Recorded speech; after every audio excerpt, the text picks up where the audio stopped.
Shawn Michaels is supposedly cooking again, but I'm just glad he's not a real chef with the stuff that him and his big nose buddy serve us up, or else we all would have food poisoning. Welcome back, guys, to NXT for the review here on Fog Wrestling. And this show just was not very good, man. And I've seen all the people on Twitter saying it was great, people using crying emojis, people saying that Chef Michaels is cooking, Michaels is the greatest, and all this. Fantastic show, best NXT show of the year, wrestling is great, 2024 is the best year for wrestling, all that shit, blah blah blah blah blah. I mean, and why would this show be good? Why would this show be great? Because we had a random guy from TNA appear on it, because we had some woman for Japan make her in-ring debut that nobody knows, because we had three Samoans that call themselves the Bloodline came onto the show, not The Rock, not even Roman Reigns, three bums, three guys, we don't even know if they've got Samoan blood in them. They could just be,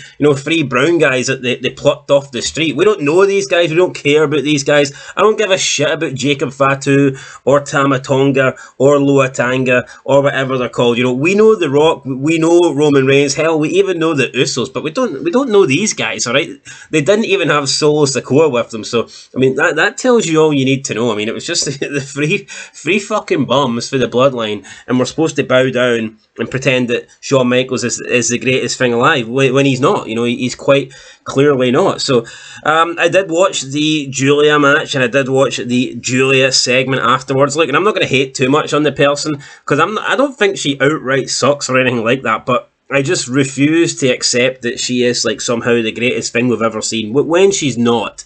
I mean, could she improve? Could she become good? Yes, but I mean, you've got people out there saying like she's a finished article. She's like the best wrestler in the world and all this shit. It's like, no, just no.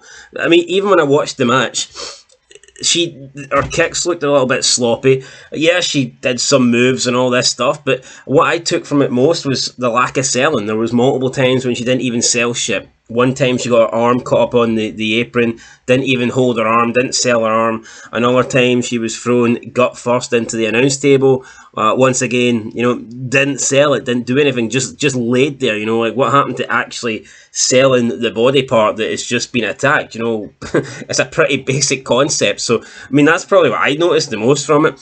Yeah, I mean, she hit a couple of, decent manoeuvres, Northern Lights, like Falcon Arrow, suplex, whatever. But honestly, I think Chelsea Green's underrated. Chelsea Green, I enjoyed what she done in TNA, Laurel Van Ness. I think she deserves a push. I mean, I look at the women's division. Why fucking can't Chelsea Green get pushed, by the way? It's not like everyone else is great. It's not like there's 20 people better than Chelsea Green. It's a really, really poor division. So, I mean, it is what it is. Look, maybe Giulia will get better, but for me, her best attribute is that she's a good wrestler, but I mean, who isn't these days? That's the gimmick. That's everybody's gimmick.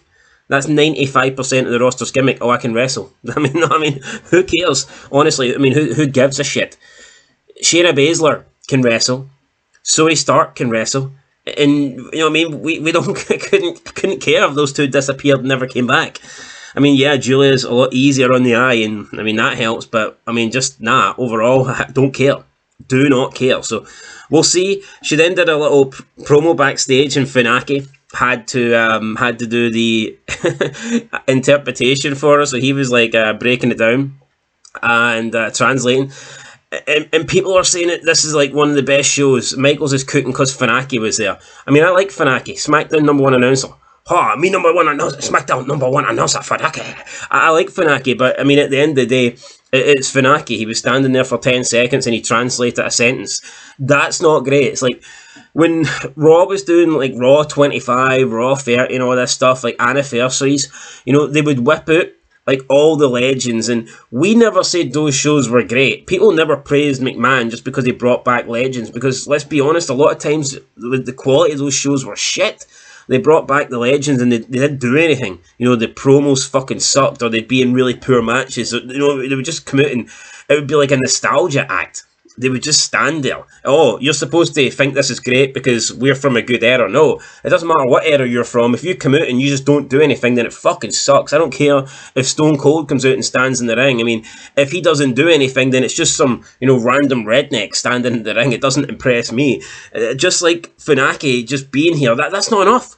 Funaki, you know, like I said, translates about a 6-second sentence, and we're supposed to mark out as if this is amazing just because Funaki was there. No, we could pluck out a million people from the past and stick them in the room, and it doesn't really change anything, you know what I mean? So, yeah, people are just so fake.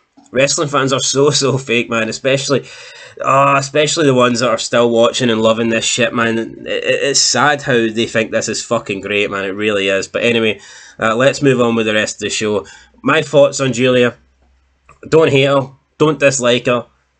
I think she could be good, but people are making it as if what we've seen so far is like 10 out of 10, and it's like, fuck, bro, calm down. You know, it's been bang average at best. So, yeah, let's just wait and see. First match: Axiom and Nathan Fraser taking on Street Profits for the NXT Tag Team Championships. Who cares? Bloodline come out. The fake Bloodline come out. 3 Samoans come out. I don't give a shit. I mean, I'd rather watch Rikishi's big fat arse than watch any of these 3. And that's, you know, that's not a really appealing sight, but that's how I feel about them. Tony D'Angelo's hired someone to take Obafemi out tonight, which is pretty cool. I guess we'll see. We then get a Giulia promo. I mean, kind of a promo here. Half promo. Broken English promo. Giulia, then Chelsea Green. I've already spoken about the match. Look, it was alright. I just noticed that Giulia didn't really sell many of the... She didn't sell any, like, ligaments or anything like that, or body parts. It was a bit strange. I don't know why she didn't, but whatever. She wins with the Northern Lights bomb. Good for her. I mean, congratulations. We then got a Jordan Grace vignette. Makes me want to be sick. Kalani Jordan and Lola Fice run into Fatal Influence. Don't care. Then got the No Quarter Catch crew. It's, Charlie Dempsey taking on Siobhan Evans. I hate the Heritage Cup, man. I fucking hate it. I just don't see the point. Do not see the point. Charlie Dempsey wins by 2 falls to 1. This guy ain't William Regal. This guy's not going to be the next William Regal. This is just a bum, you know. It's just a fucking bum in tights with no personality whatsoever. This loser's going nowhere.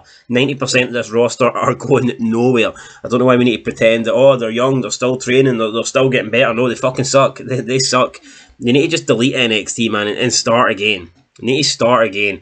I mean, you need to bring back the characters, people that actually had a bit of personality. I mean, where's that gone? You look at these guys, the Heritage Cup, man. It's a fuck up. Let's just move on. I can't say what I want to say because I mean we just get buddy banned. So we got a promo with Ethan Page. I mean, honestly, who cares? Ethan Page is the champion, and he feels like a nobody. He feels like an absolute nobody. Then we got Obafemi versus Alexander Hammerstone. Look, I like Alexander Hammerstone. I'm not going to sit here and say I don't. Anytime I've seen this guy, I've been impressed. You know, it reminds me of someone that you'd see from, you know, back in the Ruthless Aggression. I mean, he's a big guy, a physical guy, a hard-hitting guy, athletic guy, and got a bit of size to him as well. He's not a vanilla midget, which is pretty cool. And, no, yeah, I do like Alexander Hammerstone. What can I say? He had a decent match with Obafemi. I mean, I would have liked Hammerstone to win, but that was never going to happen. So, I mean, it is what it is. Obafemi picks up the win. Decent match. I'm not going to complain. Like, I like this, but again, it's just like a one-off thing, you know? There's no, like, rivalry here. It's just, I get it. Tony D'Angelo brought him in, but that's probably a one and done, you know? Which is fine, I guess, but it's a little bit difficult to get excited about something when, you know, it's just a throwaway match with no, like, lead on or consequences or follow-through or anything like that, you know? So, whatever. We got Hank Walker and Tank Ledger. I don't even bother talking about those two. I mean, just look at the fucking names. Hank Walker and Tank Ledger. Get in the bin. Get in the bin. Kalani Jordan, Ren Sinclair. They're focusing on Jordan Grace. I mean, can we stick Jordan Grace in the bin as well while we're at it? Please. 5th match, Ridge Holland and Duke Hudson. I mean, Ridge Holland batters Duke Hudson. Who cares? You've got Fia Hale on the outside crying. Of course, you know, Ridge is not going to do anything to her because that's just it's not how we do things around here.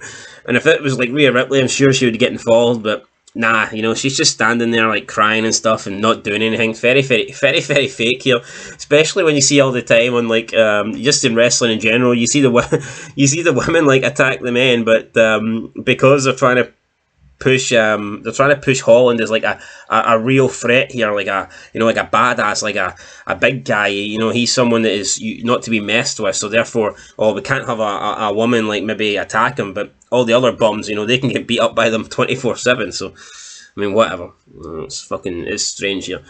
You just know for a fact if this was Duke Hudson taking on, I'm trying to think of some heels. I can't really think of any right now. Noam Dar. If this was Noam Dar attacking Duke Hudson, we all know Thea Hale would have jumped in and fucking did a big Hurricane Rana or something to Noam Dar to stop the attack. But because they're trying to push Ridge Holland right now as a threat, it's like you're not allowed to do anything, which is dumb. They make it up whenever they want. Not that I'm complaining, but it is fucking dumb. I mean, and she's right there. I mean, she's it's different if she's like from afar, from a distance. But I mean, if she's right there within touching distance, then it just makes no sense. You can't even like push her out the way or nothing. It's fucking dumb. It really is dumb. Wes Lee challenges Wwe Nxt to a Chicago street fight. Miz TV is going to be on NXT's debut on CW. Is that really what we need? Miz TV?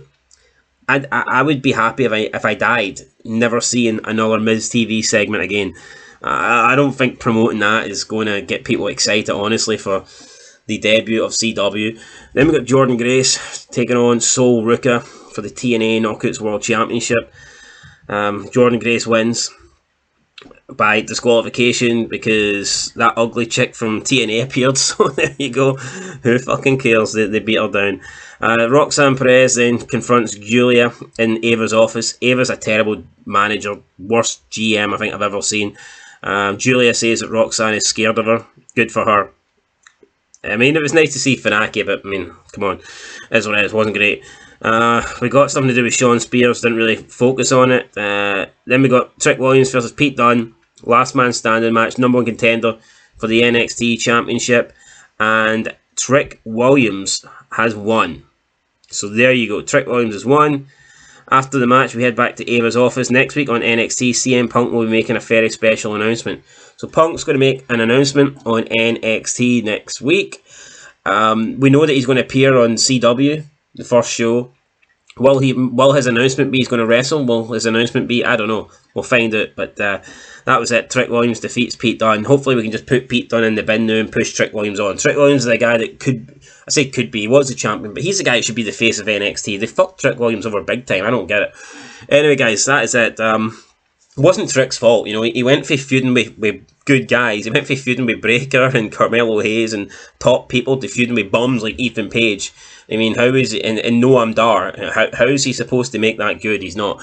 Anyway, that's it for NXT. I'm not going to give it a rating because I only checked out the Giulia stuff, and I did see the Bloodline attack as well, or the fake Samoan Bloodline attack, as I like to call it. So I'm not going to rate it, but you know what? It wasn't the worst show, but people are saying it's fucking amazing, and it's not. It's not.